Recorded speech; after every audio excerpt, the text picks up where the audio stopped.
We believe that the heart of a man is a treasure trove of untold stories, powerful lessons, and profound wisdom. Through authentic dialogues and insightful discussions, we aim to unlock these treasures, one story at a time.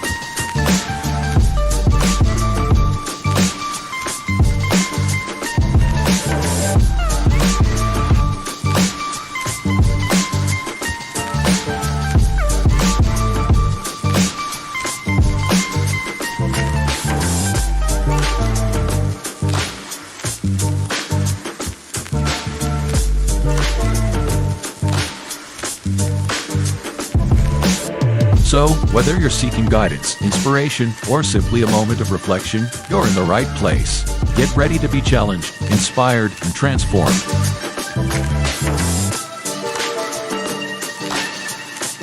And now, to guide you through this journey of discovery, please welcome your host, a visionary leader and a true catalyst for change, Dwayne Dwyer, but we affectionately know him as the Mindset Coach.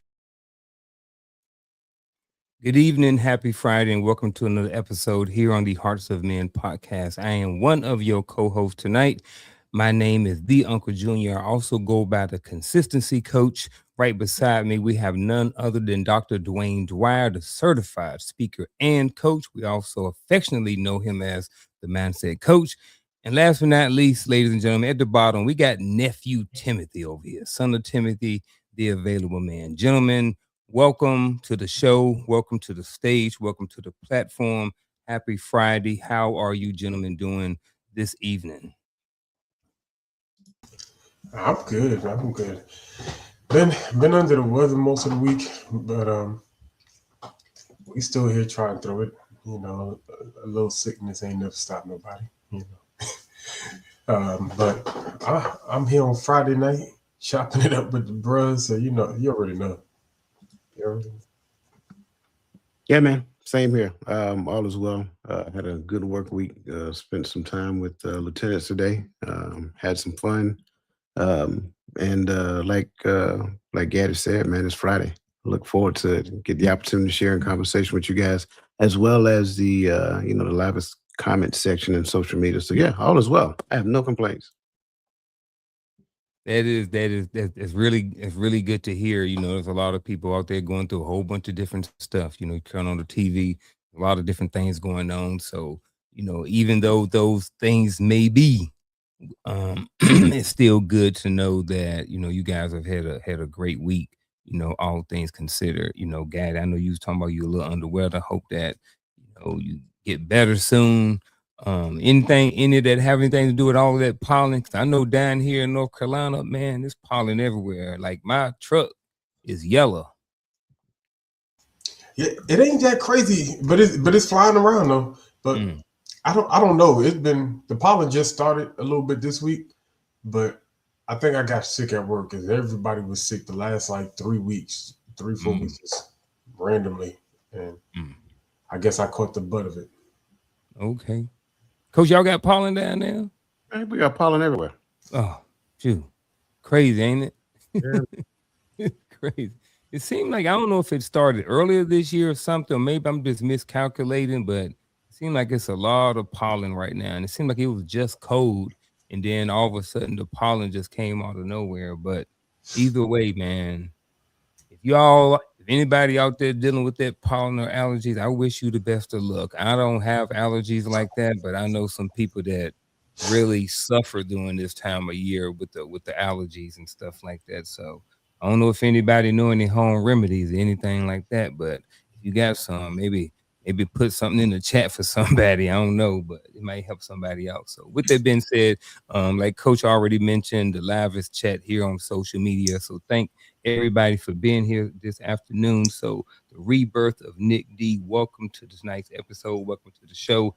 His divine appointment. Appreciate you for being here. Miss Adrian Artist 7615. Appreciate you for being here as well. Who else? RBN Brower. Appreciate you for being here. Anybody that I may have missed over on Instagram, Facebook, LinkedIn, or another platform, appreciate you for being here tonight. Feel free to be part of the conversation. throw something in the comment. Coach has said many a times we will derail an entire conversation or entire show to make sure that your voice is heard. So feel free to add something to the chat. Gentlemen, are y'all ready to get into tonight's episode? Yes, sir.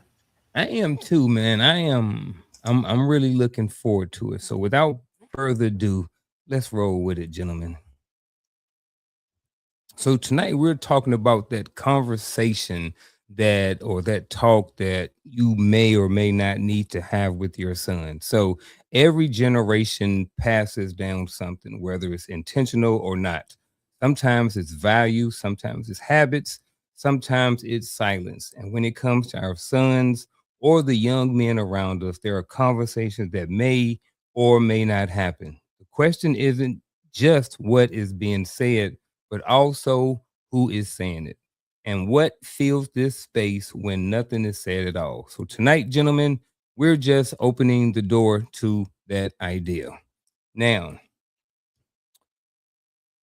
for tonight's show, we are going to start with some definitions. But even before we get into that, I just want to let everybody know who's watching that all three of us are fathers. So before we get into anything, if y'all are open to it, I would just like to go around the horn and just to let everybody know what your role is as a father, meaning just how many sons you have. And if you want to, their ages. And if you want to, you can go into something about them. You don't feel free that you don't have to, but at least if y'all okay with it, just sharing, how old your sons are and how many that you have. I'll jump out there because I know I got the youngest kids. So I got an 11-year-old this February, and my 14-year-old, birthday's in August. So he's on the second half of his freshman year in high school. So football stand out this year. He wanted to get into track and field. He got his plate full. Orchestra, drama club, JRTC. Like he's living the full high school experience. I say it that way. And we just, I'm just playing the role, encouraging him and guiding him and being there what he needs, as he experiences his walk. But this is his journey. And, I'll let him know that. Yeah, mine's older, as he said. My oldest is 31, and my baby. So that's the range. The oldest and the baby, both of them are boys. The girls are in the middle. So 2 boys, 2 girls. The oldest is 31, and the baby is 21. And my role in their life right now is advisor. You said 31? 31. Okay. Yeah, I just left my 30s. Yeah, you know what? Nobody asked you. Nobody asked you. All right. So with Nat Gaddy, I'll get to mine. So, Coach, in any of those, does either one of your sons have children? Yes, the oldest one. All right. So I got 3 sons. Mine are 20, mine are 24 and 30. And my oldest has 2.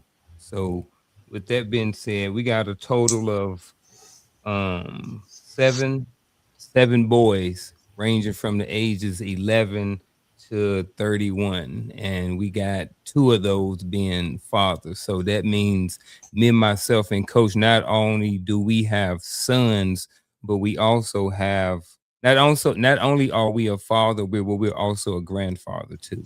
I was going to say, yes, I just kind of.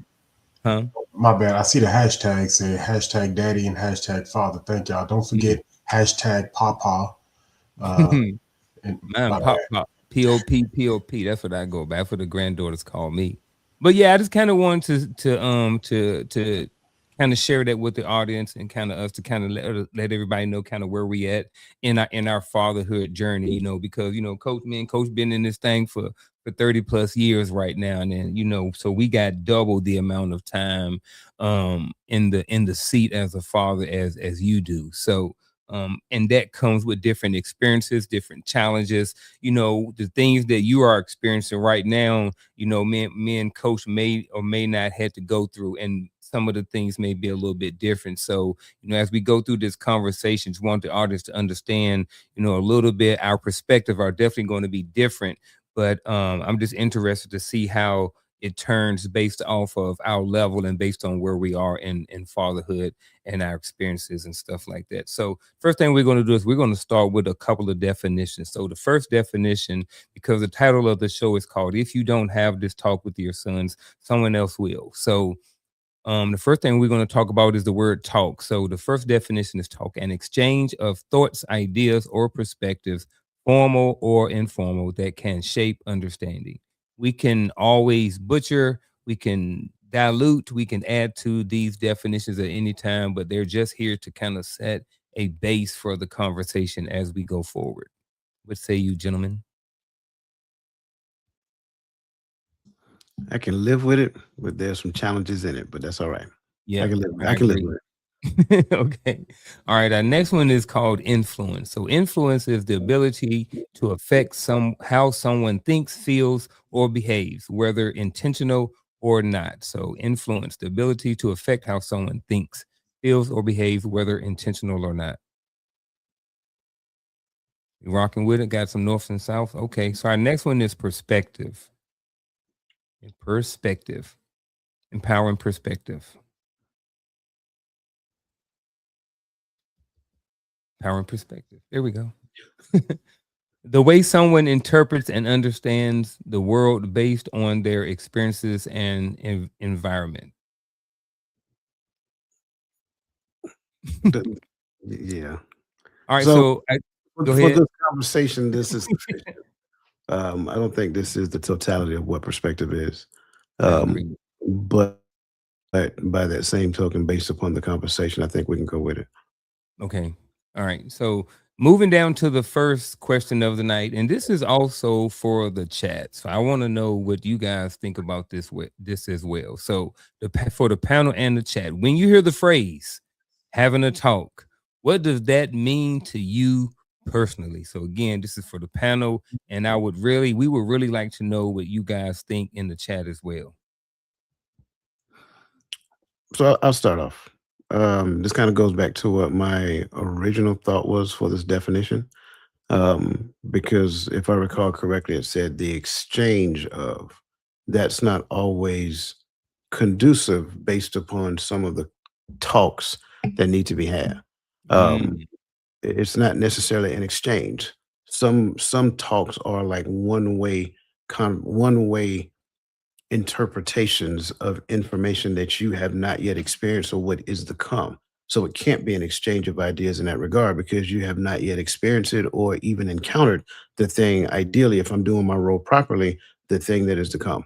So when I hear having a talk, it is like we used to say in the Army, met TC. It depends upon the situation, right? So it once we understand what the situation is, then that kind of guides us into the talk that we're going to have. Is it a talk to where we're exchanging ideas, me trying to get an understanding of the things that you're dealing with right now, so I have a better perspective of guiding you, or me sharing something with you for you to be concerned with because you have yet to encounter it. So that's kind of like what I'm thinking when you start, look at this phrase having a talk. The first thing that comes to my mind when I hear the term have a talk, right? I'm thinking on a broad spectrum. I'm trying not to think in the sense of just me and my children, right? Or me and my father. I would always say it starts with the first thing I'm thinking is what is my relationship with my father or child determines how I feel when I hear this term, right? My father, if my father came to me and said, "Hey son, we need to talk," as an adult, I'm not too nervous. I'm more worried about what's gonna come out of his mouth, right? Rest in peace, Pop. But when he was alive, my father, he was a funny guy to me.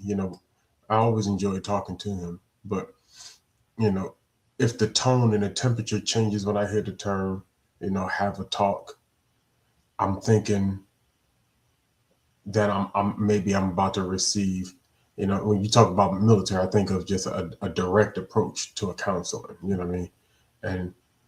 And that's what I think of. So I'm kind of with you when I hear it in this context. It definitely takes out the exchange portion. It goes to I'm about to receive something. I don't know if I'm going to like it. I don't know if I'm going to want it. I don't know if I'm going to need it, but I know I'm going to get it. This is what this conversation is. So, and I don't even use the word conversation because that is a big difference between talk and conversation, because conversation, that exchange is definitely there, but the talk doesn't have to have it. All right, I can rock with that. I agree, to what both of you guys said, and to Coach's point, I think maybe what the definition I had of talk maybe more along maybe more along the side of a conversation, kind of like what you just mentioned right there. So when I hear the phrase having a talk, I'm with y'all. The context is important. The environment around when someone says having a talk is different. If I know if I'm coming in at 1 o'clock in the morning and someone saying let's have a talk, that's different. I mean that I already know what's going down. When my son called me at 12 o'clock in the middle of the night, I don't know. So I think it definitely depends on the context of it, as to how someone may think or what they may believe or think is going to happen when they hear it having a talk. So moving along to the next question, who or what where's that question at? There you go. Who or what do you think shapes a young man's perspective the most today? So I know we all got sons, and we see sometimes how they moving, and and we also see on social media, depending on what you're looking at, and then the experiences that we have in person with people. So based off of all of those and your experiences and what you see, who or what do you think shapes a young man's perspective the most today?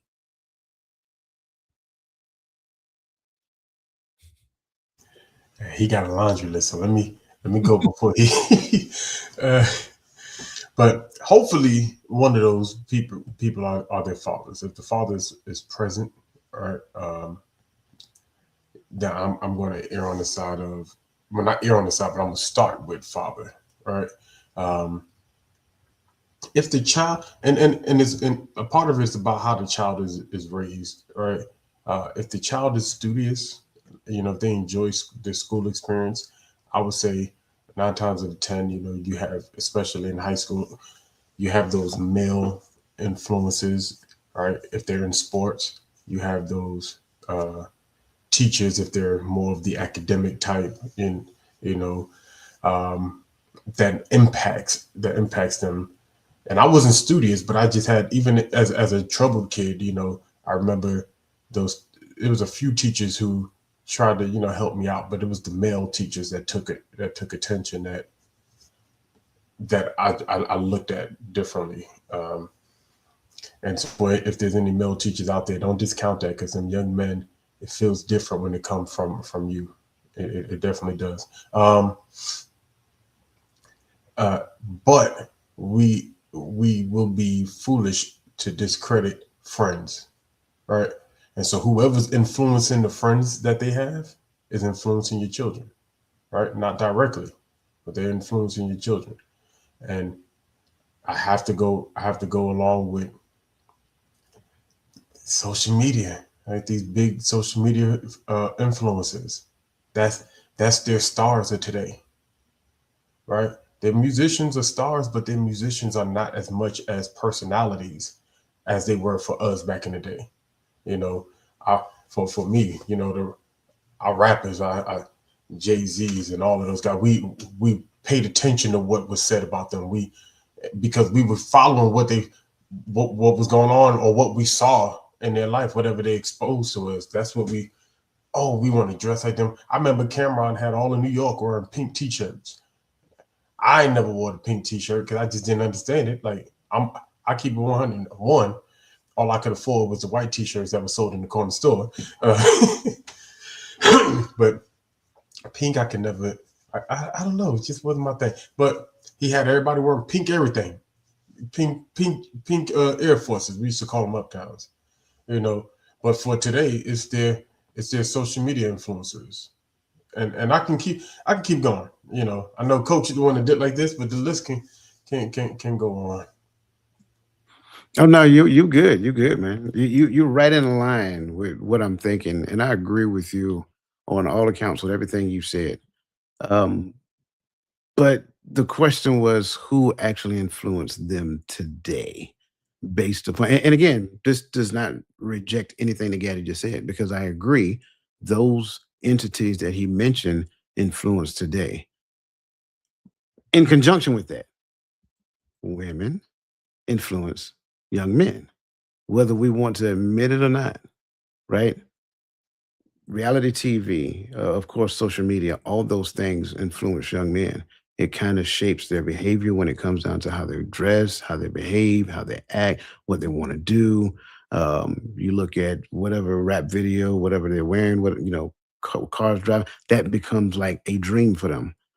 In a lot of cases, I'm not saying 100% across the board, right? But all of these things get to the point of kind of influencing them. It's kind of like the ecosystem of a person, right?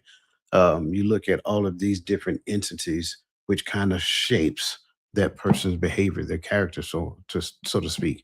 So, but make no mistake about it. If and especially depending upon the age, if they're not laser focused, one of the most primary influencers of young men, believe it or not, is women.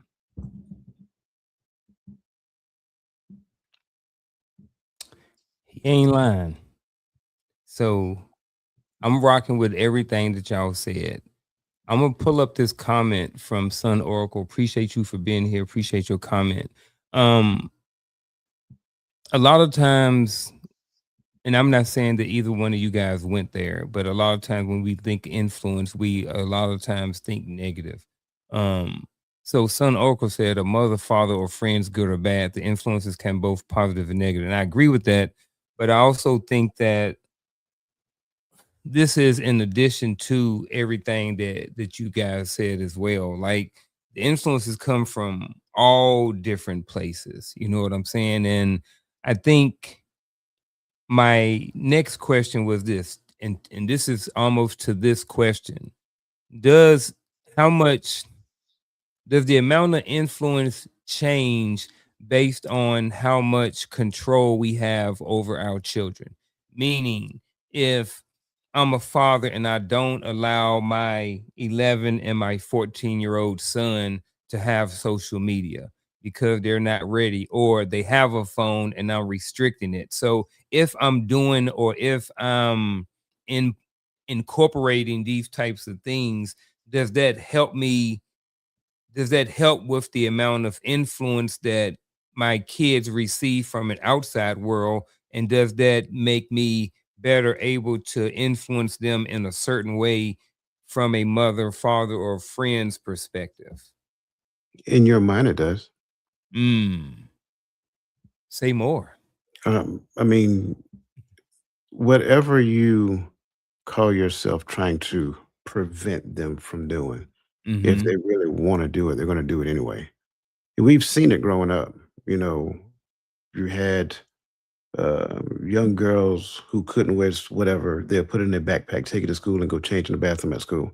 Mm-hmm. You try to restrict your son from dating, whatever the case may be. As soon as they walk out the house, their boyfriend or girlfriend, they just try to keep it at what's outside of the purview of the parent. So I don't think it's about control. I think once we think that we're controlling a thing, it's only the illusion that we're giving ourselves, assuming that control is preventative measures and protection all at the same time. But there's only really one thing that you can actually do to put them in a position to where you don't have to, and I'm going to use this term because I think a lot of times we use it erroneously, to where you don't have to gatekeep at the lowest level. But if you actually do it the right way, and you arm them with the appropriate amount of information, sharing things with them to help them to understand that this information I'm sharing with you is for your good and for your future, then you don't have to control social media. You don't have to control what they look at. You don't have to control their behavior when they get outside of your eyesight, because let's just be completely transparent. You can't do it anyway. That's why I say it's only an illusion that you're being given. Yeah, these kids at school got burner phones and everything. I work in a high school. I mean, these kids got burner phones. It's kids that got boyfriends and girlfriends, and like their boyfriend's parents are paying for the girlfriend's phone, and the girlfriend's parents don't know. It's like these kids can get access to everything that they want. Like you said, these kids in school they vaping and all of this stuff, and the parents don't know. Skipping school, like you name it, like it's going on. Like these kids are being influenced a lot based off of what's going on in the high schools. You know what I mean? And their friends. You know, I heard someone mention one time you got to there about 14. And once they get about 14, like you better hope that you had, a lot of stuff in them, kind of like what Coach said, to where they'll be able to kind of self-correct and self-monitor as they move forward in life. So what about you, Gad? You got anything extra? Yeah, to the question, I wouldn't say control. I would say more of the influence you have on your children. Mm-hmm. Got control don't mean you got influence, right? Uh, and and then there can be an argument made that you have an influence, it's just not a positive one by the way you exercise control. Because at a certain age, I think we have to learn how to shift from control to influence when it comes to our children. Because I know when my children were younger, I did control a lot of what they watched, what they saw, because and and it wasn't a, hey, you don't get this, you don't get this, you don't get this. It created a structure. It was more of, this is our TV time, this is our family TV time. Had things for them to do so that they wasn't just sitting in front of the TV or sitting in front of a tablet. So I think at that point, what I'm molding in them is I'm creating a habit. I'm creating a mindset for them. But then it comes an age to where control becomes oppressive to the children, and so now I have to become more of an influencer, right? So I may have a child that don't like to sit up on their tablet all day. And I got it. I for one got a child that wants to be on her tablet all the time, right? But I think that what level of influence those outside influencers have on my children is based upon the level of influence I have on them. So I could send them out with these devices or whatever, but because I have a great influence in their life, and I've taught them a certain way, and I give them certain information, I trust, right? And my trust can be misgiven, but I trust, especially with my oldest son right now at this moment, that he's going to do what he wants to do when he's not in my presence, because he can do that because he's not in my presence, right? But that I do believe that he's in the back of his mind, he is thinking of the things that me and his grandfather have taught him, and it just shows out in his behavior and in his talking. I hear him regurgitating us a lot. So. All right. Well, as as we transition over to the next question, we as fathers, we've all had conversations, and with our sons, and we've had conversations with about this, and we've had conversations about that. But and sometimes those conversations are easy, and sometimes they're not as easy. There are certain conversations we may have, and it may go well, and sometimes we may walk away not knowing if we even got our point across. But with the next question being, um, what kinds of conversations do you think happen naturally, and which ones tend to get avoid it. So I'll start with this one. So I believe in one hand that some of the conversations that happen naturally are the ones that we are comfortable having, the ones that are easy to talk about, the ones that, we may have already think we figured it out. You know what I mean? It might even be something into sports. You know what I mean? So maybe something simple, in sports, but there's a lot of lessons when it comes to sports. You love football, Gaddy, he has a son, he's coaching him in football, and something happened to the son fall down, he don't want to get up. He said, come on, man, get up, blah, blah, blah. He take a few minutes, go over there and have a conversation with him. Yeah, man, hey, it's always good whenever you get down. It ain't about how many times you fall down, it's about how many times you get up. Those conversations that happen organically, those are sometimes easy to have. When the conversation happens and you don't know what to do, I think sometimes those are the conversations that we may tend to avoid. Maybe your son comes to you with, who knows, he's in a situation or something like that, and he calls you and you never been through this situation, so you don't know how to handle it. And I think sometimes those conversations are hard to have. Or some of the ones that may tend to get avoided too are the ones that we know may cause conflict. Our son, he may be 11 years old and he may come to his father and he say, hey, dad, you know what? I want to be a squirrel. And he want to start dressing like a squirrel. You know what I mean? And just saying. So now that may not be you may be one of those parents who are super open to that and want that, but you may not be. So that may be a conversation that you may want to avoid because maybe you don't understand it or for whatever reason. So that's kind of my spin on it right now. But gentlemen, to you, I'm gonna throw the ball back to you or the alley to you guys. What conversations do you think happen naturally, and which ones do you think tend to get avoided? Um, and I think you kind of lured to this a little bit just in the way you said what you said, but it's the ones that the parent want to have more naturally, easily, or the one that the parents want to avoid. And I say it that way because we think it's the kids who want to avoid, but we're the ones that set the temperature. We have the talks that we want to have, and we avoid the talks that we want to avoid. I think it's easy for us to think our kids don't want to have the talk, but a lot of times it's us. All right, we're the ones who are afraid to mention stuff. But I think it's the natural ones. I don't really know if a lot of them are natural. Like the only one, and I'm thinking, and maybe I'm partially thinking about my childhood. The ones that felt natural for my parents were the ones that was go get that switch, or the one that said, "When not make me tell you again," right? Or you can stay your butt in the house. That one felt natural, But and I joke when I say that, but as parents who want to be the influence, the trainers, and the teachers to their children, those ones come more naturally because that's the relationship you created. So I think if you've created that more friendship type of relationship with your children, then is there a conversation that comes hard? Like naturally, y'all talk about things like friends talk about things naturally. I don't know how healthy that is. I'll let you older brothers, not saying that to be funny, but I'll let your older fathers, hash that one out for me. But I know we always think about the birds and the bees as the hard ones to have and all that other good stuff. But to be honest with you, for me, it's the things that my son loves the most.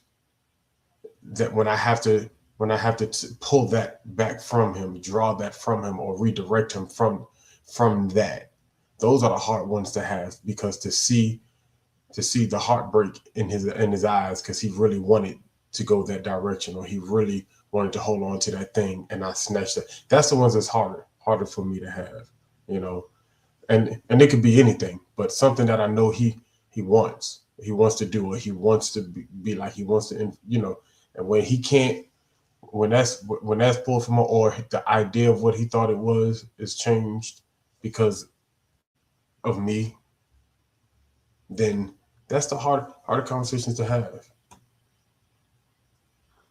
Um, can I see the question again? What kinds of conversation do you think happen naturally and which ones tend to get avoided? I don't think it has anything to do with the conversations. I think it has to do with the relationship. The relationship defines the difficulty in conversation. So we view it as conversation topic. It's not conversation topic.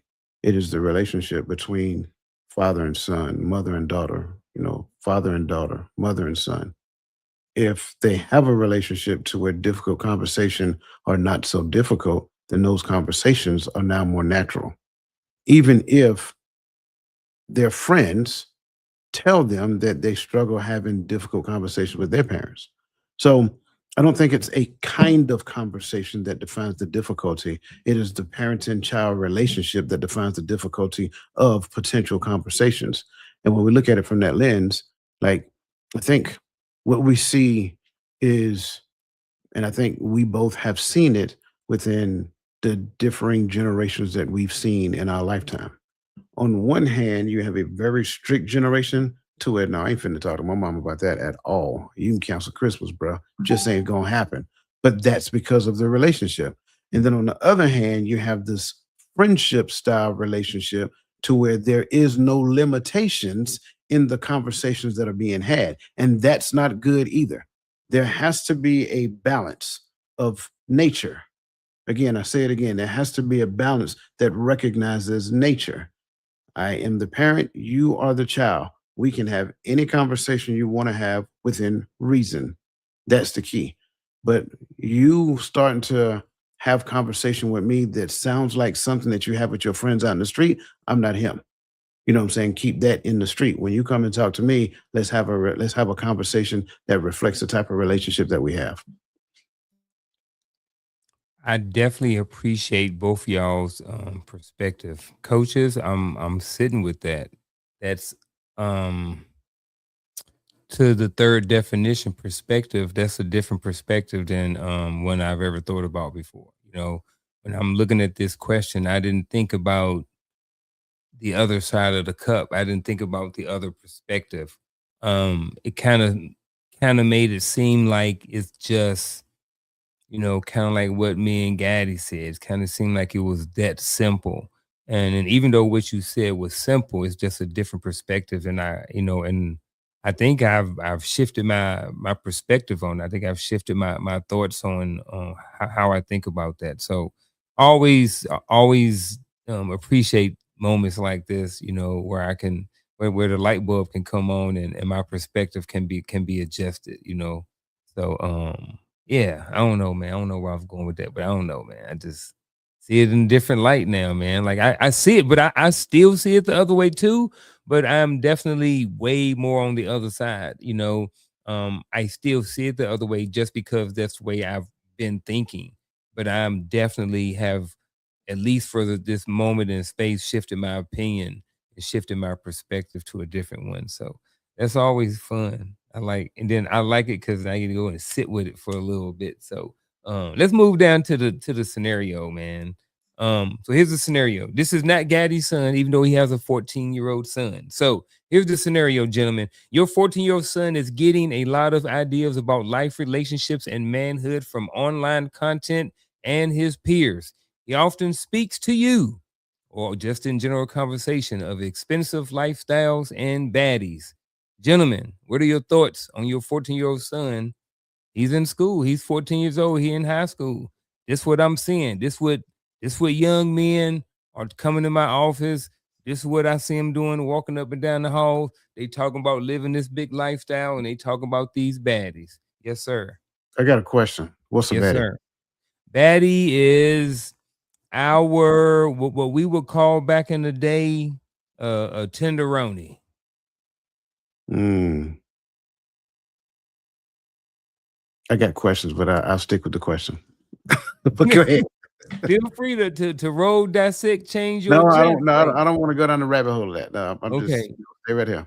I guess I was trying to use like a 14-year-old term. Like, he coming to you. These are the terms that they using in school.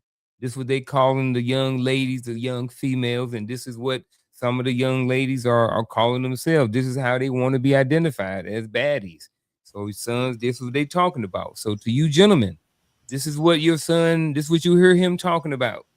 And then again, he getting a lot of his ideas about life, relationship, and manhood from online content and your peers.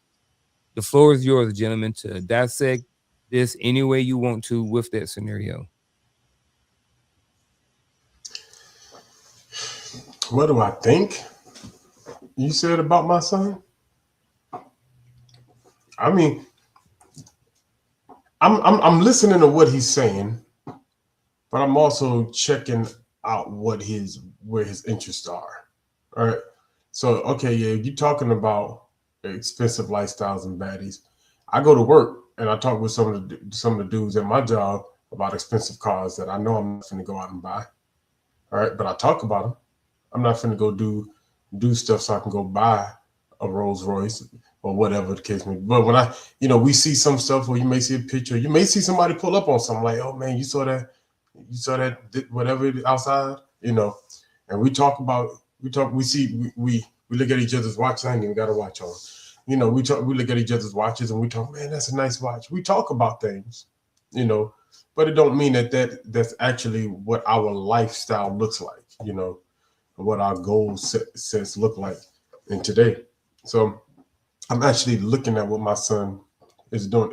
Are your priorities shifting because you're looking at this expensive lifestyle stuff, and then I may ask him that question like, hey son, okay, I hear you, I see you. Now in your mind, what is this? You understand that this is just content, right? And as long as his expectations is there, he understands that this is content. All right, even in football, right? Let's flip it. Even in football, we act like it's not the same thing, but a lot of us have built a pipe dream in our children's mind in their sports endeavor, thinking that there may be a rich lifestyle at the other end of this. There's a big contract at the other end of this. It's very similar. We just become used to pushing our children more towards sports, but hey, you understand that this is extracurricular.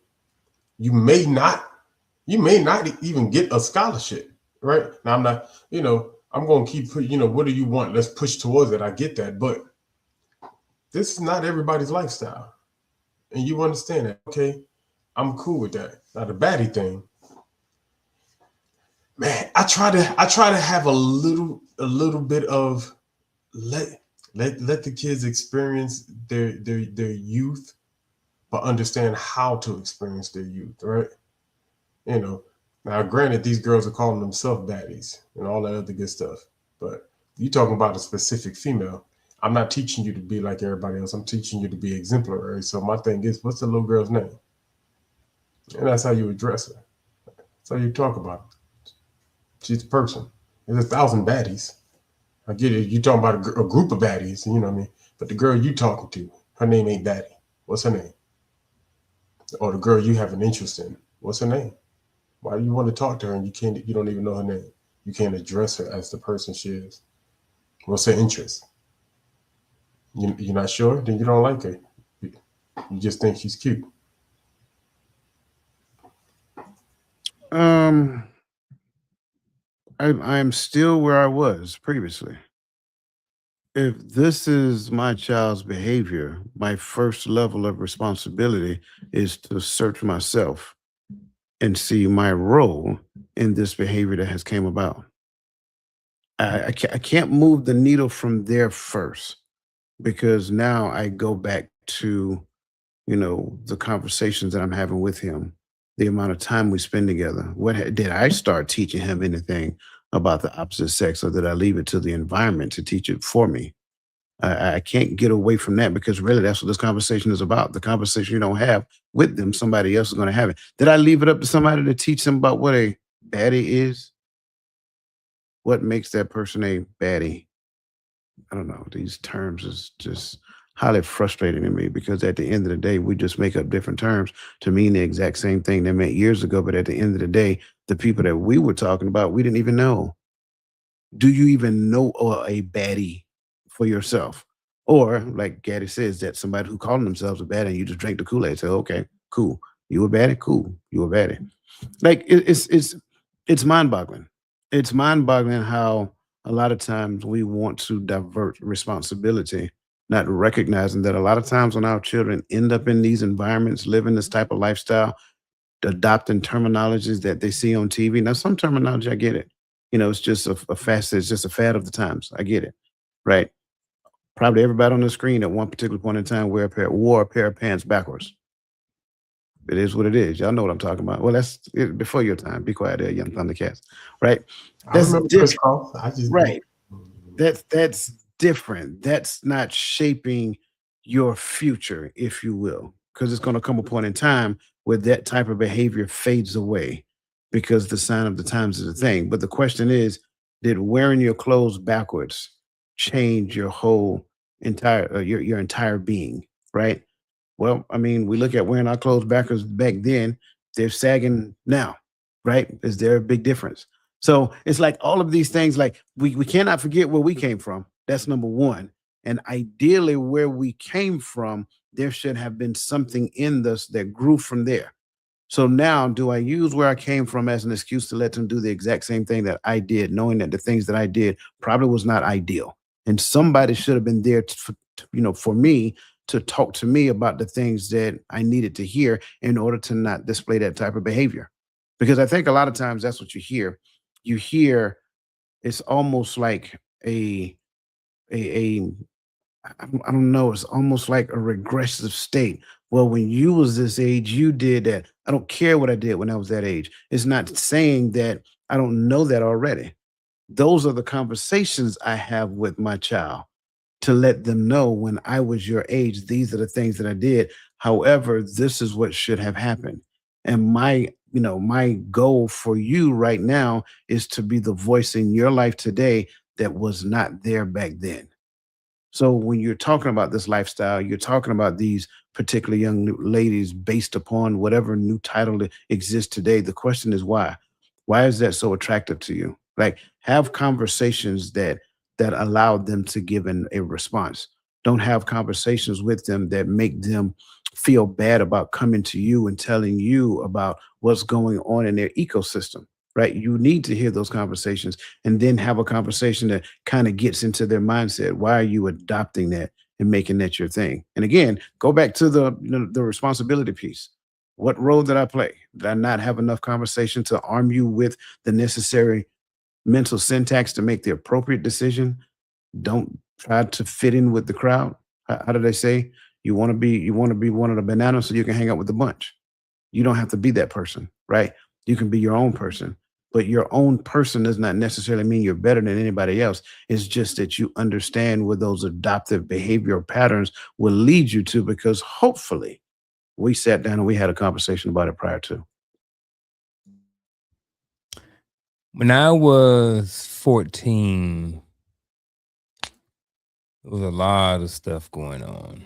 My parents, I was kind of raised in the church, had some other things going on outside of that that caused some drama. However, Charlotte Jordan in the comments, she did a pretty good job of inputting what was right and what was wrong. I agree with all you guys are talking about.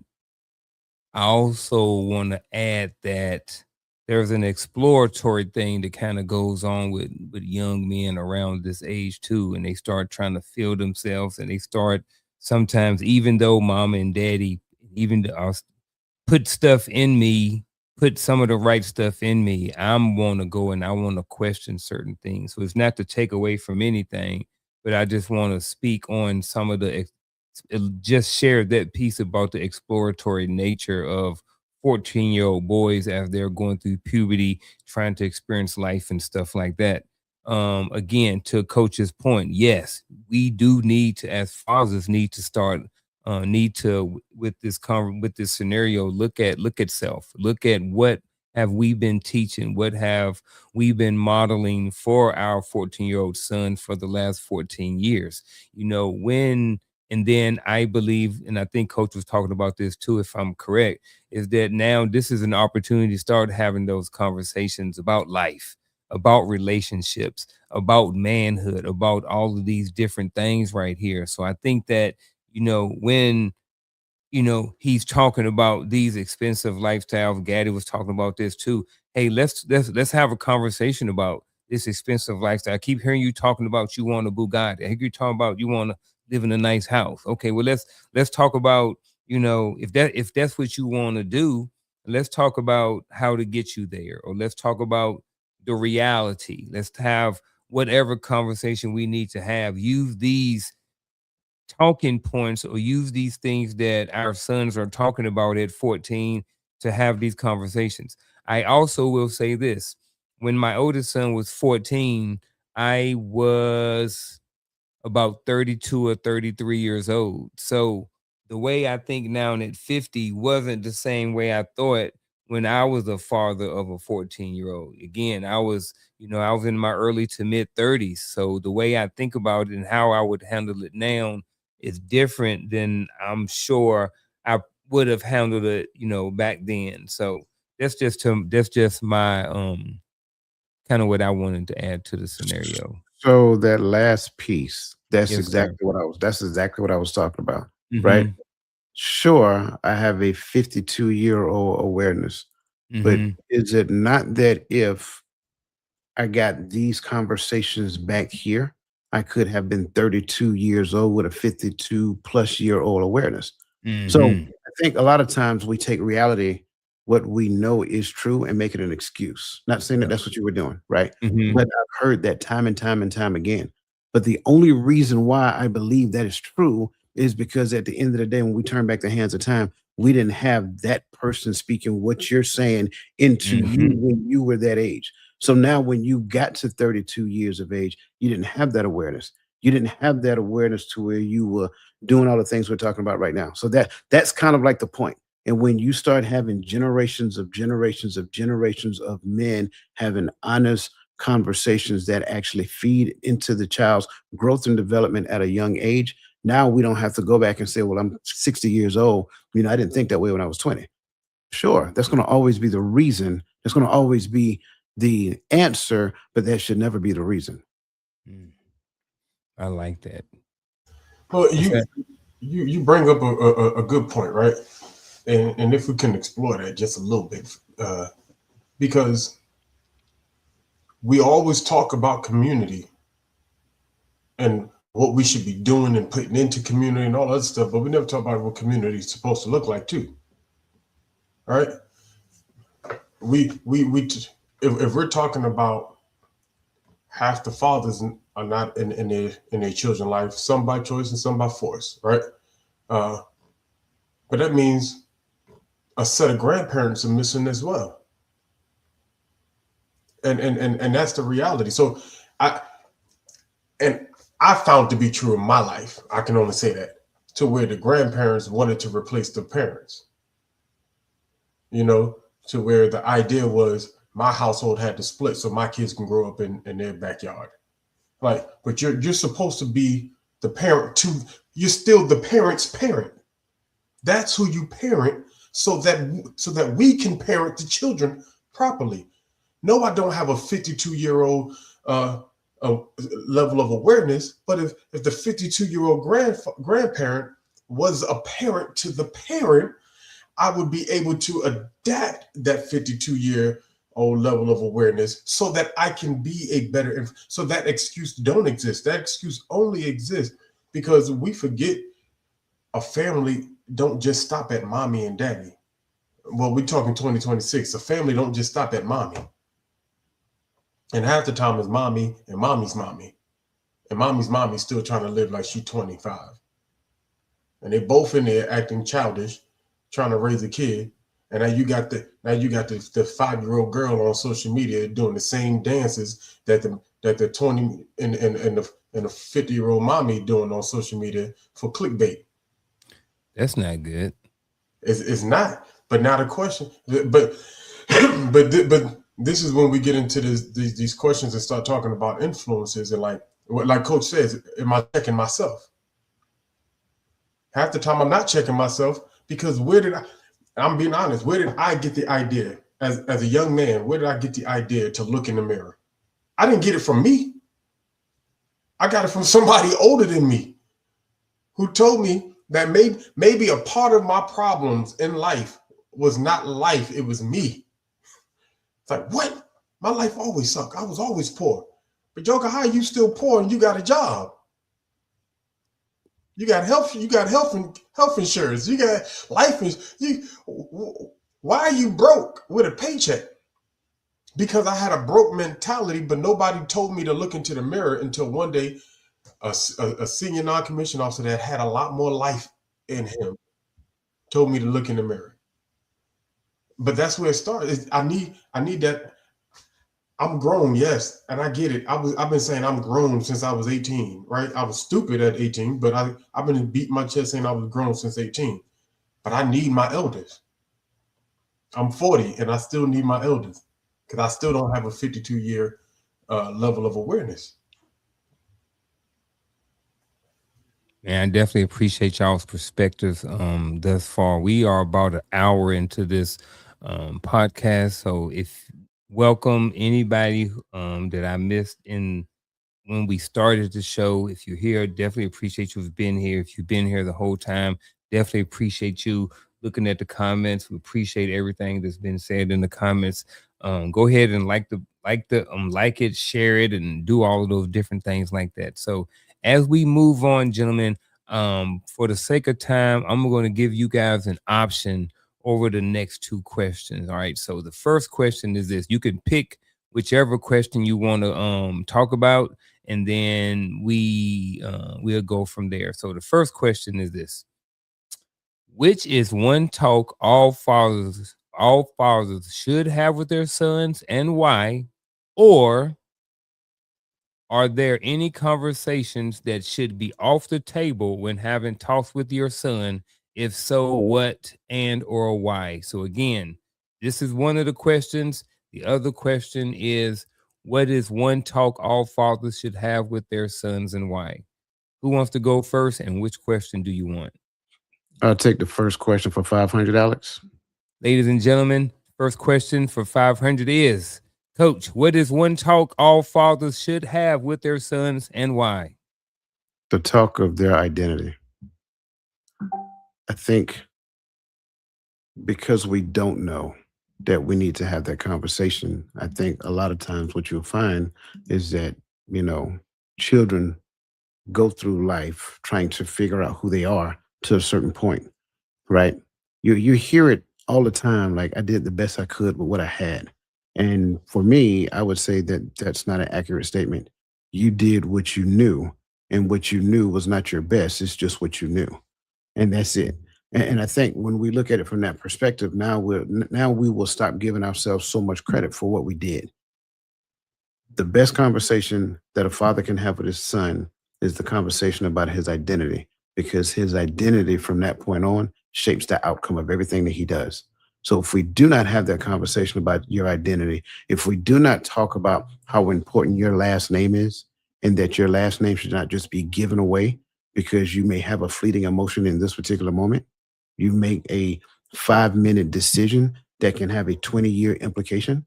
Your last name is more valuable than that 5-minute decision. So if I never have a conversation with my child about his identity, the power that his last name carries, the importance of his last name, the lineage of our family, and what the family's future collectively looks like.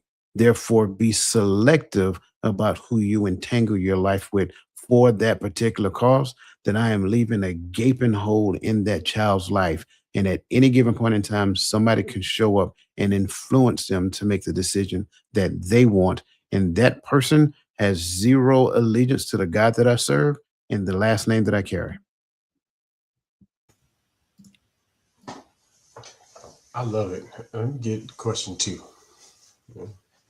Because he hit that. I mean, he said what he had to say. Okay, question 2.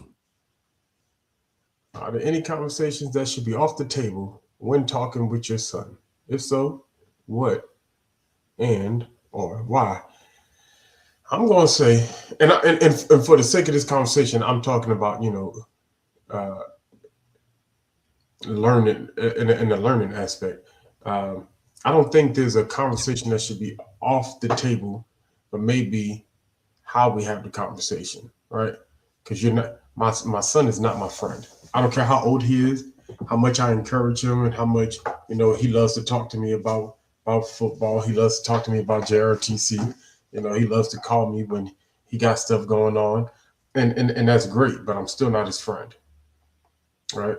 I'm his father. So how we have these conversations is different, right? But when we talking about girls, we ain't talking about girls by like, yeah, man, how them girls treating you over there in the high school. No, that's not our conversation. That's not a conversation between the father and the son, especially a 14-year-old son, right? Um, the conversation is, what are your thoughts when it comes to females? And my son gets real uncomfortable when I have that talk with him, but I always check his temperature because when he's ready to actually answer me, because I'm not going to beat him into talking, but when he's ready to have that conversation with me, that's when I know that he's really taking it serious. But he's still goofy when the word girl come up. You got a girlfriend? You ain't serious, right? But I push to try to see if he's ready to have the conversation because I always want him to be prepared to make the right decision so that I can have that conversation with him, you know what I mean? So that identity conversation. So I can have that female conversation about girls, and here's the thing. I'm not giving him a negative conversation about female. A lot of times I hear people have the conversation of, girls want this and all girl, you know what I mean? Yeah, you get free, and no shots at what you said, coach, when you're talking about some, hey, you have, you get a girl pregnant, this, and this, like we putting this negative light on him when it comes to, it's like, hey, how about we talk about the fact that you need to treat women the right way. I don't care how bad women are out here on social media and how it looks. I don't care how bad people talk about women. When you address a woman, because if respect is about you, I don't respect people because they're nice or because they're good or because they got money or they don't got. I respect people because I'm a respectable person. That's who I am. And that's who you are. So you respect that woman, you talk to her something, but a part of that respect is respecting her body. All because your hormones are jumping don't mean that you have to now disrespect her as a person and as a female. Respect that woman. So, but these are the conversations that will happen, I believe. So I check his temperature and all that stuff. So for me, I don't think it's a conversation that should come off the table. I think how we have the conversation. Okay, Gad, I see what you did. I like it. So here's what I'm gonna do. I'm gonna take a stab at that question too. I'm gonna do Alex. I want question 2 for $200. That's where I want to roll with. So, question 2: are there any conversations that should be off the table when having talks with your son? If so, what and or why? Absolutely, yes. There are conversations that should not be had, and I'm gonna tell you one of them. That is the details about certain situations. It's okay that me and your mom got divorced, yada, yada, yada, but some of the details surrounding our relationships are off the table. We're not talking about those things. We can have general conversations about maybe some things. Maybe over time, I may bring up a situation or something like that, or a lesson learned from a situation to impart into you, or to give to you, or to share with you. But the the messy details and different stuff like that, that's stuff off the table. You know what I'm saying? So I do think, to your point, Gaddy, it is about how you have the conversation. And I think when it comes to learning and just being a man and just growing up, fatherhood and stuff like that, I think, for the most part, there are no conversations that shouldn't be had. But I think if we're just speaking in general terms, then there are some conversations that we shouldn't have. And honestly, there was something that I struggled with for years until I heard on either this show, either Coach's Corner or Elevated Dialogue or something. I remember Coach talking about that. I heard him say stuff like that. He's like, we're not having no conversations about the details because I struggled about what am I supposed to do, at some point when my sons who are 20, 20, 24, and 30 ask me some details about something that maybe their mom may have shared with them, or just maybe something they may be curious about. And, I remember Coach sharing, I'll remember the context of it, but the one thing that stuck with me was the fact that Coach talked about not talking about the details about certain things. So for me, that's one of those conversations that are off the table. So if anything you guys want to add to either one of those conversations real quick before we move on, because I'm just looking at the time right now. Coach, good? Y'all good? All right, so the next thing we're going to do something called a versus. So it's about, I think I got about 7 or 8 of them. So these are 2 really good things. Kind of want to see which one is a priority. All right, so just kind of roll with it and just let me know what you think. These are not long segments. These are kind of just to give a quick on it and then jump in and jump out. Pretty much yes or no, kind of something like this. Which one should you choose? So relationship, when it comes to relationships and expectations versus self-discovery, should a young man first learn how to relate to others or understand himself? There is no right or wrong. It's kind of like your way or your thought process. I'm taking self every time. You can't do A without B. Can't do A without B. So understanding self first. Okay, I roll with it. Next. Emotions and expressions versus emotional control. Is it more important to express what you feel or manage what you feel? I think something's missing. I guess when I say express what you feel, when I'm looking at expressing is I feel upset, so I punch the wall. Or manage, I feel upset, so I'm managing how I feel in that moment. Right. So that's what I'm saying. I think something's missing. Okay. The thing that's missing is understand how you feel. Yeah. I like that one. I like that too. I mean, of course, for the sake of this, the question, I'm gonna say can learn how to control, but definitely the understanding, because that's what's going to allow me to express properly. Because I don't think nothing's wrong with expressing how you feel, but understanding how to express it. It all depends. If how you feel as a result of your limiting beliefs and your thoughts and your opinions about what I should be doing, then something is absolutely wrong with how you feel. You should express that if you want to. Gonna be trouble. Trouble. All right, next.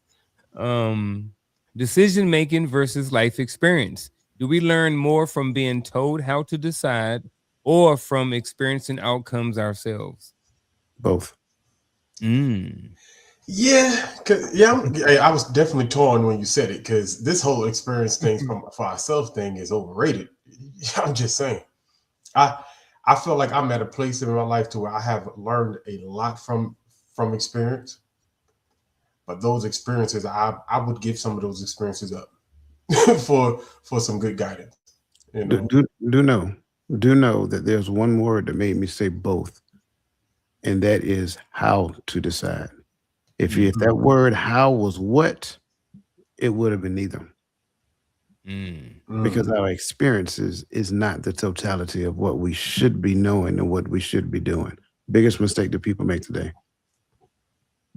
Okay. Next. Outside influence versus inner voice. What shapes a young man more? What he hears around him or what he believes within himself? What if what he believes within himself came from around him? Right. I was with you on this one. This time I was with you. Because I'll be honest with you. And and I got to speak from young Tuami. I had very low self-esteem growing up because the outside influences made my inner self tell my inner self I was what they said. I heard it enough. Environmental. Okay. All right. Next. Responsibility versus freedom. Should responsibility come first, or should freedom come first and responsibility follow? So You can't wait on me all the time. now I'm gonna go first on this one. So the freedom thing, we know people understanding the freedom, so I'm not even going to rock with that. I'm always going to take responsibility first, because that's where true freedom is going to come from. With learning how to take your responsibility serious. Yeah, That part was my answer. Responsibility begets freedom. If there is no responsibility, then it won't be long before you lose your freedom. see, I ain't need Part you right there. All right. I know you don't. All right, we got 3 more. All right, what's next? Respect for others versus respect for self. Which one has to be established first for the other to exist? Self-respect, definitely. In order, yeah. See, I think we pigeonholed. We are. This is just a personal thing with me, right? Respect is respect, right? I can point it at myself, I can point it at others, but if I don't understand what it is, what am I talking about? So I think at the end of the day, if I understand respect, not only will I respect myself, but I respect others. In fact, I get to the point to where I respect others a lot of times over myself if I do not understand what respect is. And if I think too highly of myself, I respect myself over others. But all of that means that I do not understand respect.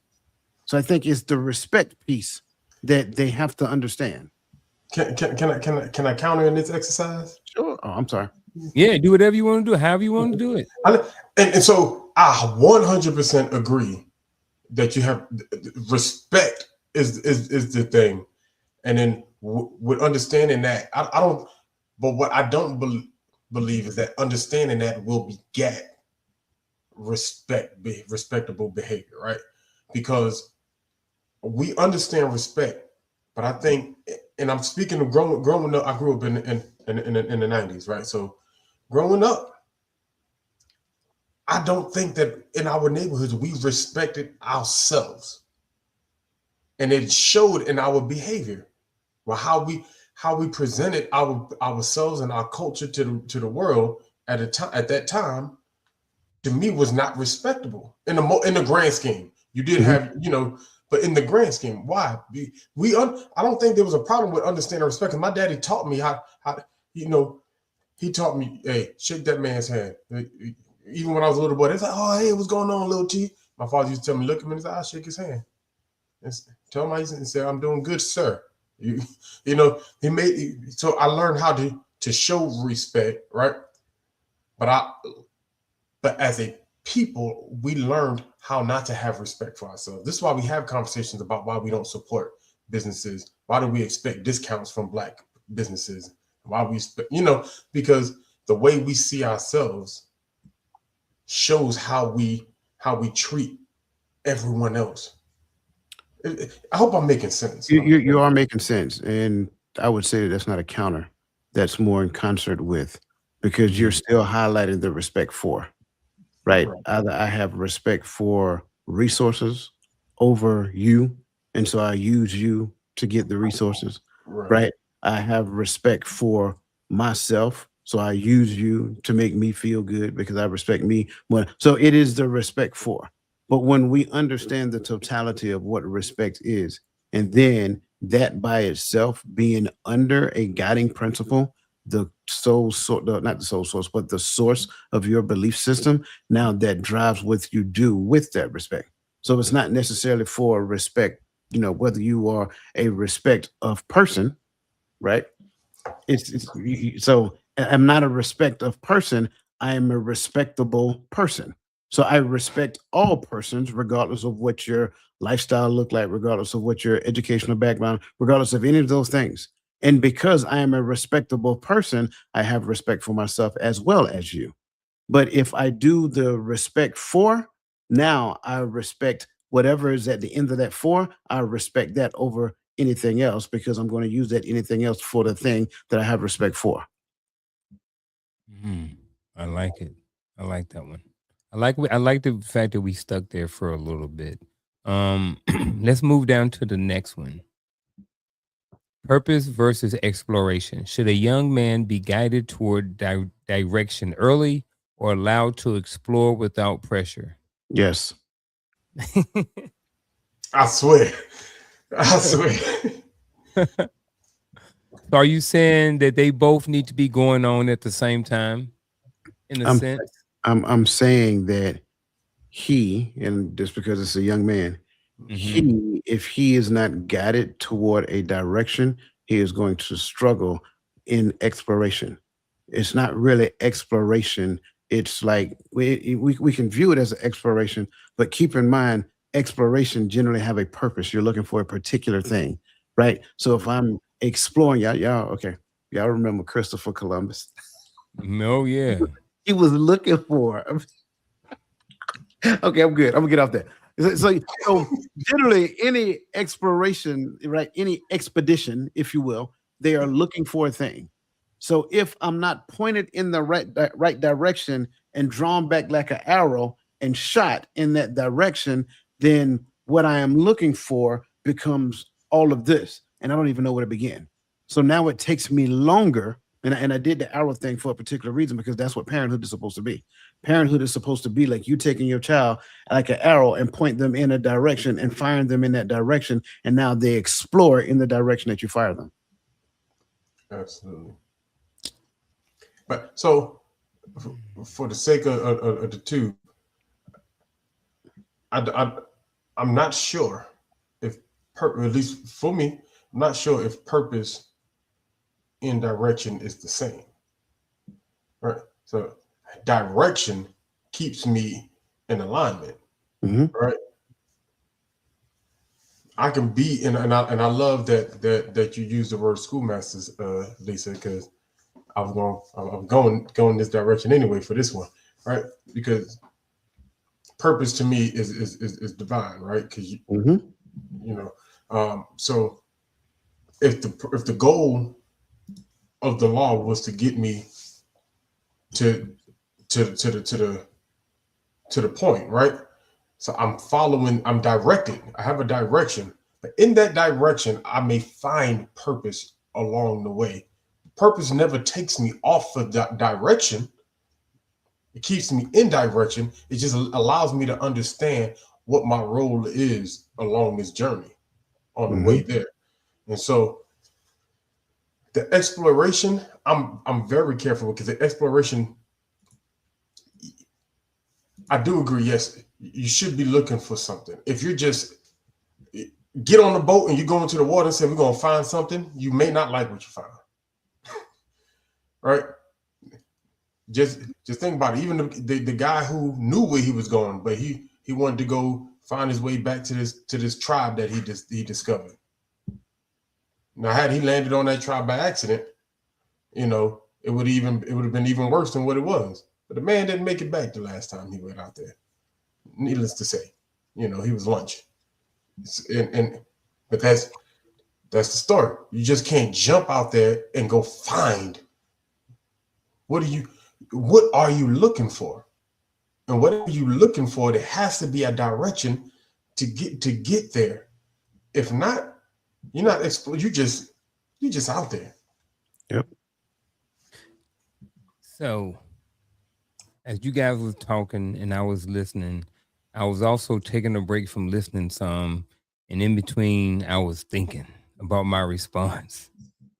They say you can't do all of that stuff at the same time, so that's why that was my whole point in that little ramble. But so I came up with an analogy, and I'm thinking about fishing, right? So in this thing, we talking about purpose versus exploration. Should a young man be guided toward direction early? As my son is growing up, should I start directing him to the good fishing holes, giving him, hey man, these are the good fishing spots. These are the best times to fish. These are the best seasons. These are the best lures to use. Should I start guiding him towards, his fishing journey or whatever in life? Or should I allow him to explore? Remember, like Coach said, explore. In his mind, what he's doing is he's saying, you know what? I'm going on YouTube. I'm going to figure out and I'm going to explore. I'm going to talk to my homies. I'm going to figure out on my own. I'm going to figure out where the good fishing spots are. Dad, don't tell me what to do. I got it. So in this, and kind of to what you guys saying, are we saying that it's better to give them the fishing spots and kind of teach them, or are we saying that he has a plan, he has a purpose, and he's going out there and he's finding his own fishing holes? No. I like what Gaddy mentioned about direction and purpose is not the same thing, because I agree. If you want to use the fishing analogy, I take my son fishing with me. I actually take him out to the lake. I show him how to bait the hook. I show him how to cast the line. I show him how to pull the fish in the boat. Oh, I'm sorry, me and my son ain't getting in no boat. We're gonna be on shore.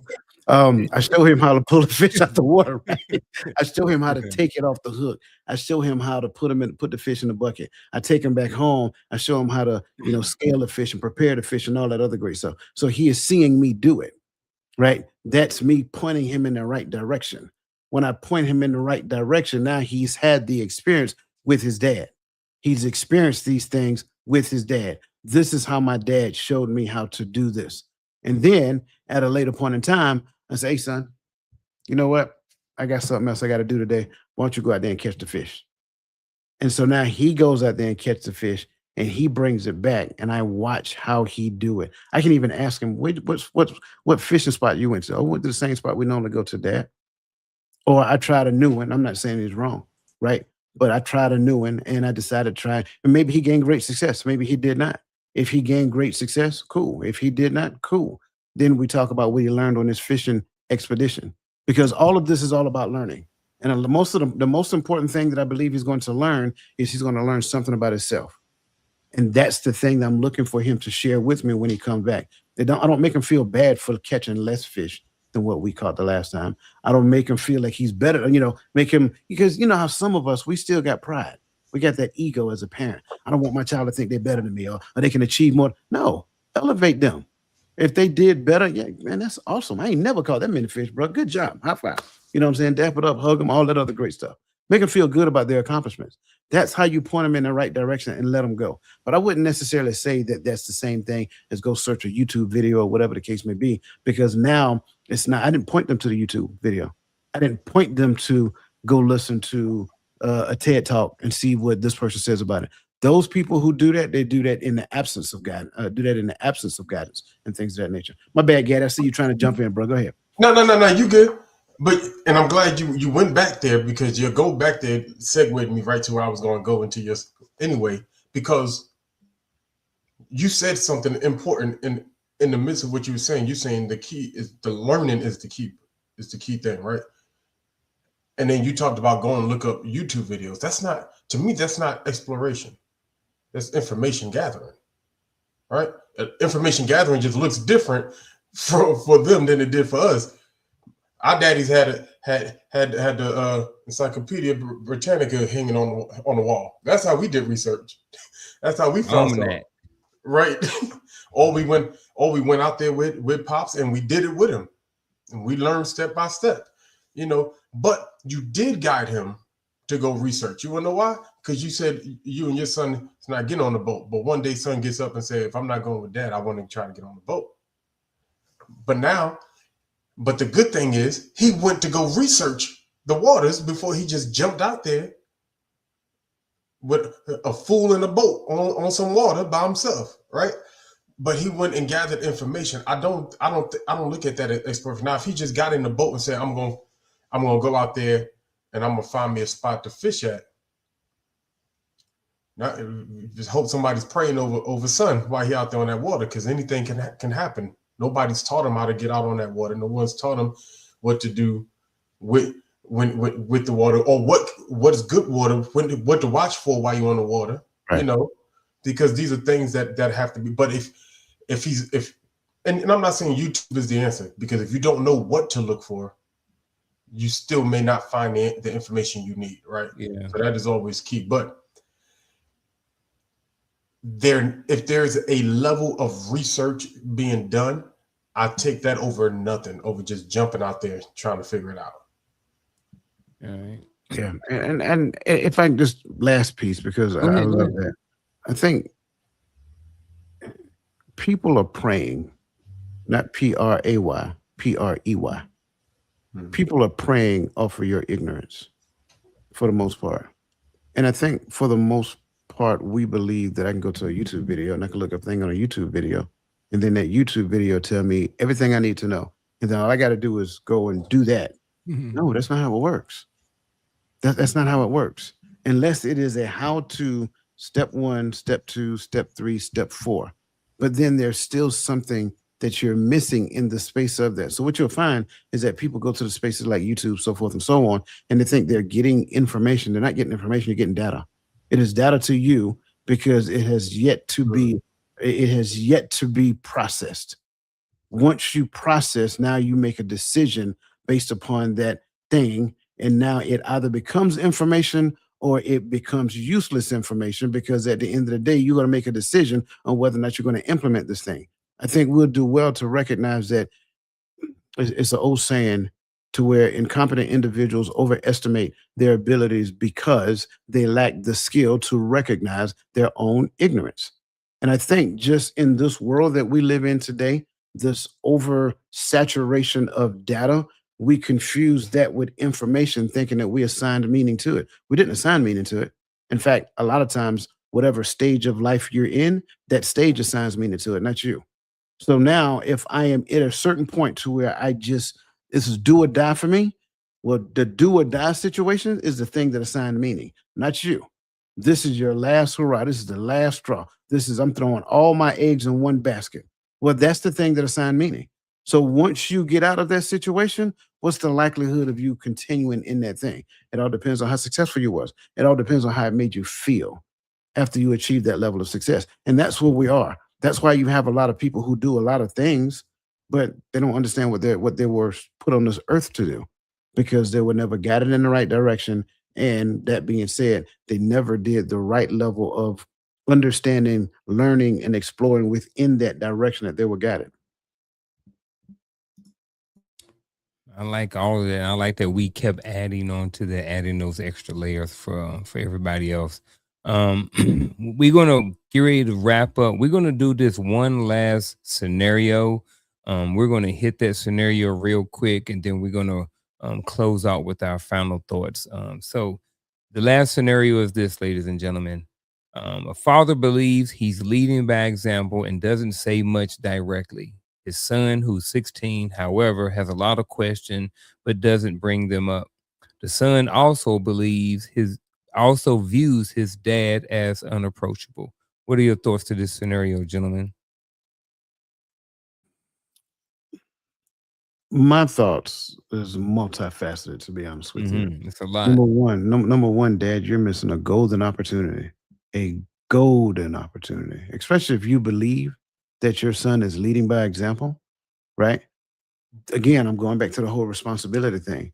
Why doesn't he say much directly to him, to you? That's for starters. Have you been that person that actually was influential and conversational and relational in the midst of him getting to the point of leading by example? Who was the person responsible for him leading by example? That's the question I really want to know, right? And I get it. Sometimes it's mama. Let's just call a spade a spade. But I'm concerned, Dad, that you're not doing that. You don't view your son, and I'm concerned that you're not even proud of your son, because that's what this screams to me. That you're not proud of your son and who he is at the age of 16. That you're willing to go sit down and have a conversation with him, and even if because let's be honest, some people in their earlier years of parenthood, they don't necessarily know what that is. And maybe they were unapproachable. And then they realize the error of their ways right around teenage years. And maybe they're trying to talk to that child. And unfortunately, that child now views them as unapproachable. Well, show that child now that you're making a transition from the unapproachable ways that you were back here to trying to be more approachable at his age of 16. Go in there and sit down with him and try to interact with him and see what he got going on. Tell him, good job. I'm proud of you. Things of that nature. That young 16-year-old boy needs to hear that from you. Sounds good coming from mama, but he needs to hear it from you. I don't know of any man that's worth their grain of salt that will say that I never wanted to hear my dad say I'm proud of me. Let that sink in. If you're a man, let that sink in for a second. Like that is like an achievement to a young boy for their dad to say, I'm proud of you. So I'm concerned in regards to this right here. It's not too late because he's still 16. Don't look at his age as, well, it's too late. Look at his age like, hey, this is what I now know. This can now be a beginning. And maybe maybe it's hard to get through. That's okay. Don't let that stop you from trying. Keep trying at this point. Maybe he don't open up until he's 18 years old. Maybe he don't open up until he's 20. That's okay. It took you 16 years to realize that, you've been doing some things wrong and now you're trying to do it right. So don't put him on a time schedule to open up to you, right? Make that the thing. Make that the thing that you do moving forward. And hey, listen, if you're still worried about ego, you're still worried about pride and all that other great stuff, I challenge that, because your child is more important than your ego. Your child is more important than your prideful nature. And at the end of the day, if you throw in the towel and give up on them, I'm concerned with that. So that's just kind of like my thoughts. Gaddy, I'll turn it over to you while we wait for Uncle to come back. Yeah, I was listening because it was so. I don't understand the not saying much directly to your son thing. Like, I remember being a kid, even when my parents separated, nothing brought me more joy than being able to sit down and just talk to my pops. Just listen to my father talk. When I got to that age, and I moved to Staten Island and as a teenager, and my father was still in the Bronx.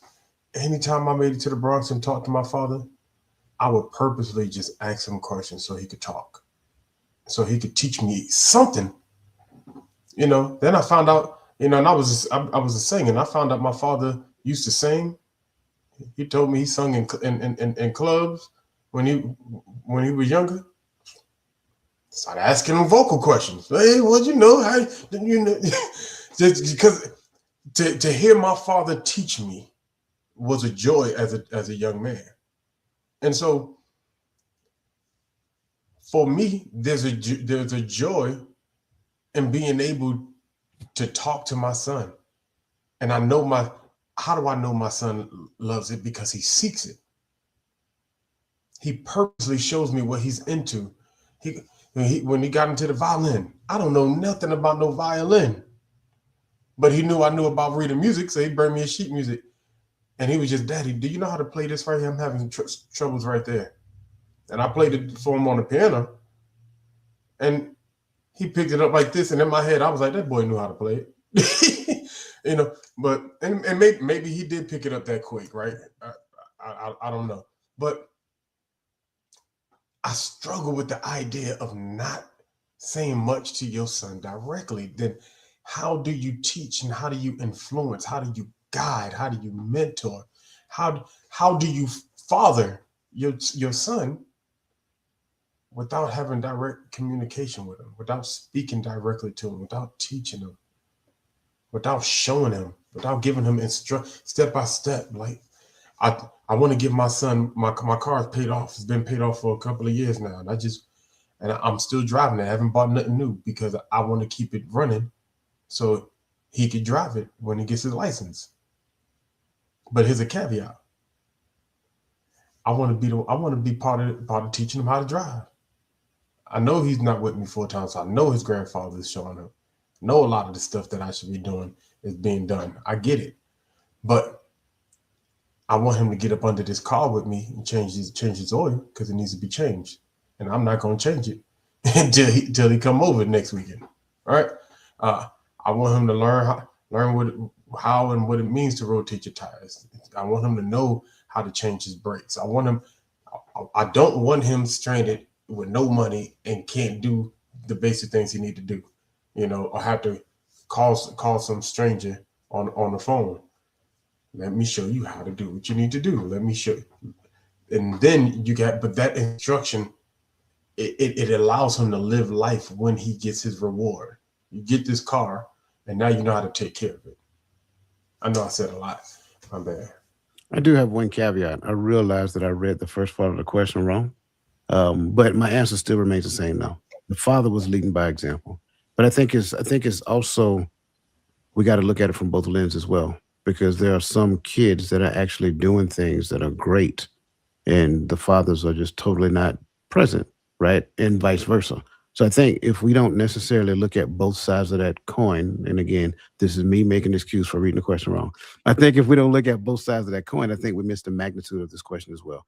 It is good for us to realize that a man, a father, can think he is doing all the right thing, but not necessarily talking to his son. And that's not necessarily leading by example, right? I mean, how can that be leading by example if you literally got a mini you in the house and you're not necessarily talking directly to him? That should be your primary focus as a father. Just saying. Early in the show, I think it was Coach talked about, the person in the mirror, that person. So this, as I started keep looking at this question, I'm like, I think this was me.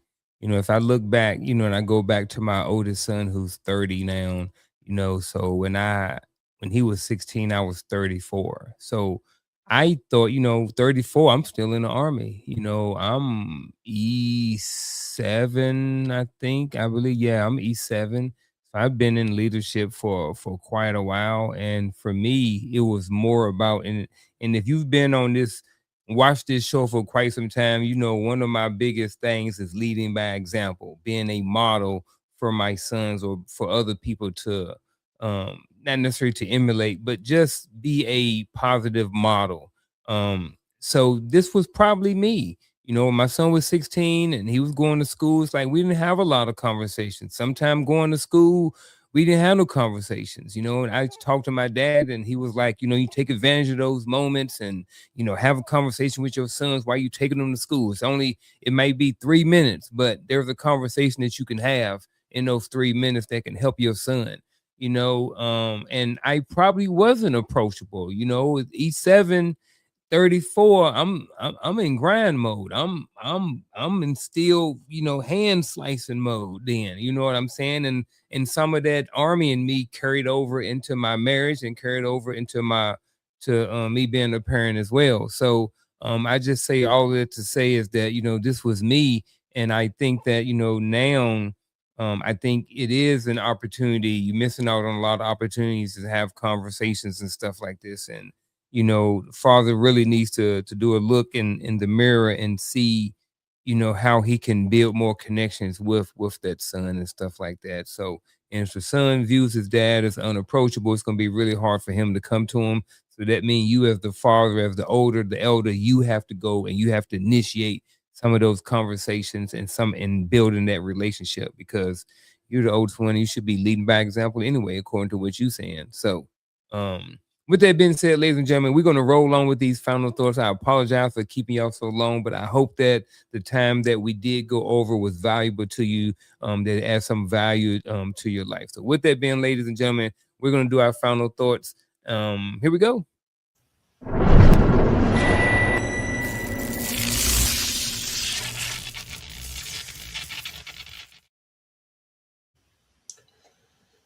First off, thank you, Coach, for the platform, for bringing this great conversation to us.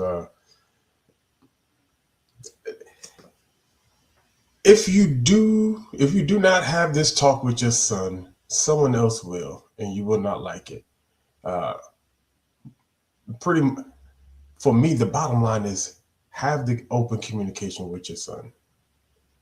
Speak with him, teach him, instruct him. Right? I think sometimes I say all the time, I'm not my son's friend. I'm not my children's friend. but it doesn't mean that I'm a butthole to them either, right? Instruction don't mean that we have to become their drill sergeant. You can still speak to them in a receptible way, right? Um, but have that conversation with them and be that influence. Start teaching them before they turn 14, 16, 18 years old. Talk to them young. Establish this idea that that daddy is a teacher, that daddy is, and because here's the thing, most young kids anyway, at least both my sons did when they were little, they they didn't think there was a thing in the world that daddy couldn't fix. Messiah used to say to me all the time, Dad, I know you got the answer. And I used to get nervous every time he said it. I'm like, Lord, what is he about to ask me? But that's the moment where you get to become teacher. You get to be, while you're still Superman to them. You get to instruct them while they want it, while they desire it, while they eyes still light up when they look at daddy. Right? Why? Because the very thing you want to instill in him is right there at your fingertips. He's waiting for you to tell him what's right. He's waiting for you to guide him in the right direction. He's waiting for you to show him how he can be, because in his mind, he's going to grow up to be just like you. And so you're going to show him what that looks like. And then when he does identify what he wants to do in life, he's going to look to you to help him become a subject matter expert in that. It will happen if you take your position. Now I know not all homes daddy is in it, but mama, teach him, talk to him, right? Let grandpa talk to him. Let uncles talk to him. Let them be valuable in his life. Be valuable in his life. Get him in a place. Bring him on this podcast. Let him listen into the chat. Introduce him to a mentorship program in the city. Whatever, But be mindful of who. Choose wisely. I'm always going to say that, right? Choose wisely who those mentors are going to be. But fathers, if you're there, trust me, they want to hear it. They want it. Start while they're young, and I promise you, the road will be a lot smoother as it goes forward. So like that. I think you guys, if I've never said it out loud, I think you just discovered the reason why I even started doing YouTube. Simply because of what you just heard that young man said. Um, there's a lot of children out there, boy children specifically, not limited to, that wish their fathers were there, but they're not there. And so for that reason, what if they had a platform that they can go to and hear someone giving them some information that can literally help them wherever they are? Even though they wish it came from their father, they're listening to a group of men, senior men at that point, sharing some heartfelt messages because we really do care about the direction of the community as a whole. I like to describe parenthood as a beautiful train wreck. Um, why is it a beautiful thing? Because you have been charged with one of the most amazing tasks that the father can charge any man with, and that's raising up a child. Why is it a train wreck? Because you have no earthly idea on what you're doing when you first start doing it. It's like you trying to fly an airplane with a whole bunch of holes in it, and you spend a majority of your time patching holes up, trying to keep that airplane afloat the entire time. And you're hoping and praying that you don't crash land, but somehow you just keep flying. And at any given point in time, you can become a really good pilot if you decide to become a good pilot, or you can just keep fumbling your way to your destination, not even knowing whether or not you're even a good pilot. Sometimes imposter syndrome set in. You don't believe that you're a good father, but you're doing the best you can with what you have. And I just don't believe that that's a idealistic reality when it comes down to us as parents. Because at the end of the day, and I'm going to say this saying again because I think it's true, incompetent individuals overestimate their abilities because they lack the skill to recognize their own ignorance. Ignorance is not a bad thing. It just simply means I don't know. So I cannot give myself way too much credit in the midst of something I know deep in my heart I don't know. I may have some idea about a thing, but am I a subject matter expert on it? No. That means that there's only one parent who knows. And if we're not taking instruction from that parent, then ideally I don't know. And then it goes a step further because now I have to take those instructions and implement those instructions into this young boy who looks to me and call me daddy. And that's an honorable thing to be called father, daddy, just like it's an honorable thing to be called mother, mama. That's for people in the South. I think it is an important thing for us to take that as the most important thing that we were ever asked to do in this life. I say that part again because I think it is key. I think we would do well to recognize that that is the most important thing that you were ever asked to do in this life if you were with child. Your job is to raise that child up in the ways that they should go, that when they get older, they do not depart. That's the key. And I have to figure out what that looks like and do my very best in pointing that child in the right direction, winding the little twist in the back. Y'all know the little toy. Wind the thing up in the back and then let them go. And then trust and hope that I did just enough so that when they fly their own plane, that they do not crash land. And that's my final thought. Being a father, if you want to do it right, and be involved, can be a very challenging, fun, all the feelings, all the emotional experience and journey. Coach has been in it for 31 years. I've been in it for 30 years, and son of Timothy has been in it for 14 years. We all got a bunch of different experiences. We've all made mistakes. We've done some things right as well. We've had some conversations. The title of the show talks about, if you don't have this talk with your son, someone else will. Well, what is that talk? I think as you go back and start peeling through this conversation, you'll figure out and kind of see what that talk is. And that talk may be different for different father and son relationships, depending on what time of year it is. And what I mean by year is what time and space is it of the child. Is the child 31? Is the child 11? Is the child 14? Is it 24? How old is the child when you're having a conversation? So, to kind of wrap up my final thought, I think that, it's important to spend quality time having those conversations, whatever those conversations you plan on having with your son. One of the most important things is having the conversation.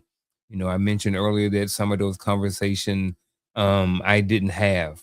So again, at the end of the day, have those conversations with your sons. They're very, very valuable because at some point you may not be here or you won't be here, and your son may long to have those conversations with you. So, with that being said, ladies and gentlemen, that is my final thought. Ladies and gentlemen, again, I appreciate everybody for being here this afternoon. I appreciate everybody, every comment, everything that was said in the chat, all of those different things like that. I definitely appreciate and are very thankful for every word and syllable that came out of my two co-hosts for tonight. The other two co-hosts for tonight, I definitely appreciate you, gentlemen. This conversation would not have been any better had it been anybody else other than these three people here tonight. So I definitely appreciate you. Definitely appreciate being in this space and this time with you gentlemen tonight and this chat here Tuesday night. Not Tuesday night, Friday night. Oh man, it has been a long week. So with that being said, gentlemen, do y'all have anything else before we wrap it up, before we end the show? Tomorrow morning, 10:30 a.m. Eastern Standard Time, we're going to talk about talking. Talk about talking. There we go. Gad, you got anything? All right. No, sir. No, sir. All right, folks. Well, 10:30 tomorrow morning. Other than that, Tuesday, Coach's Corner. Friday, another episode here. And you'll probably got something going on Sunday too, right? Sunday, 10:30. Bible study at 9:30. 9. And then, of course, we have TikTok Live I'm hosting this week. So, yeah. There you go.